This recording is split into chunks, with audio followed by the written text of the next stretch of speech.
ఇప్పుడు random blood sugar, semen analysis, diagnostic tests పై 50% discount, ఉచిత IUI మరియు IVF కన్సల్టేషన్, ఉచిత అల్ట్రాసౌండ్ స్కానింగ్ అందిస్తున్నారు. 49 అంటే సంతానం, 49 అంటే సంతోషం. అరకు పార్లమెంట్లో కనుక చూస్తే 7 నియోజకవర్గాలకి 6 వైసీపీ పార్టీ ఎక్కువగా. ఇక్కడ అరకు పార్లమెంట్లో వైసీపీ పార్టీ హవానే చూపిస్తుంది, తెలుగుదేశం జనసేన పార్టీలు ఒకటే చూపిస్తున్నాయి. ఇక్కడ మొత్తం వైసీపీ పార్టీ హవా ఎక్కువగా. వైఎస్ఆర్ కాంగ్రెస్ పార్టీ తమ ఆధిపత్యాన్ని ఇక్కడ క్లియర్గా చూపిస్తుంది.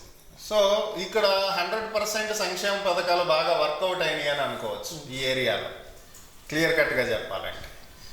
ఇక్కడ జనసేన టీడీపీ పొత్తు ఏమీ లేదంటారు. అయితే ఏ ఉపయోగం ఉండదు. ఇప్పుడు అధికార వైసీపీ పార్టీ మొత్తంగా 113 స్థానాలు వస్తాయని ఈ సర్వే అయితే చెప్తూ ఉంది. చంద్రబాబు నాయుడు గారు అరెస్ట్ అంశం ఏమైనా ప్రభావం చూపించినట్టుగా ఏం చూపించలేదు. ఇక్కడేం పెద్దగా ప్రభావితం చూపించినట్లు ఏం కనిపించట్లేదు. మనం గతంలో కూడా చాలా సార్లు చెప్పుకున్నాం, చంద్రబాబు నాయుడు అరెస్ట్కి వచ్చే ఎన్నికలకి ఏ విధమైనటువంటి సంబంధం ఉండదు. ఎందుకంటే దానికి సంబంధించి ఎవరు కూడా, మీరు గమనిస్తే ప్రపంచ దేశాల చుట్టుపక్కల రాష్ట్రాల్లో ధర్నాలు, హర్తాళ్ళు, ర్యాలీలు జరిగినాయి, కానీ ఏపీలో ఎవడన్నా బయటకు వచ్చి మాట్లాడా? ఎవరన్నా ఖండించారా? చంద్రబాబుని అరెస్ట్ చేయడం రాంగ్ అని ఎవరన్నా అన్నారా? టీడీపీ చెప్పుకుంది ఇది అక్రమ అరెస్ట్ అని చెప్పి.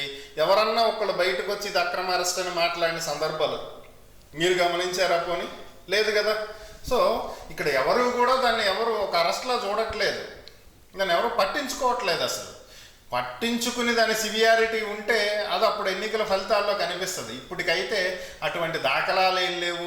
చేతులు కట్టేసుకోండి అన్నా, దీపాలు ఆరిపేయండి అన్నా, కళ్ళ గంతలు కట్టుకోండి అన్నా ఇక్కడ ఎవరో పెద్దగా రియాక్ట్ అయినట్టు ఏం కనిపించట్లేదు. అది పరిస్థితి. ఓకే.